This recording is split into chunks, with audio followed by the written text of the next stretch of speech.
7 იანვარს საღამოს 10 საათზე NBC Universal-დან არის ჩამოსული პროდიუსერი და უნდა რომ იყიდოს კაცების შოუს ფილმი. ვა, NBC-დან? საშობაო საჩუქარი TV11-ის მაყურებელს. კომპიუტერში წყალი როგორ ჩავიდა გამაგები. ხო ამბობდი ვართ რა. ეგ ფილმი ვახუნ ჩამიწერა ფლეშკაზე.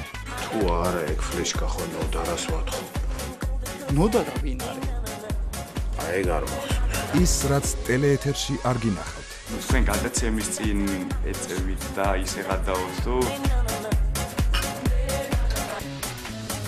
ვერ მიცანი? თქვენც გიორგისთან ერთად მუშაობ ტელევიზიაში? უშე შენ არ იყავი მაისური რომ გაიხარ მე ტელეგრამი ქიშველიც ეკვა. ო კაკა შენი. აი კაკა ვის არ მოსულია. ხატრული ფილმი კაცების კინო.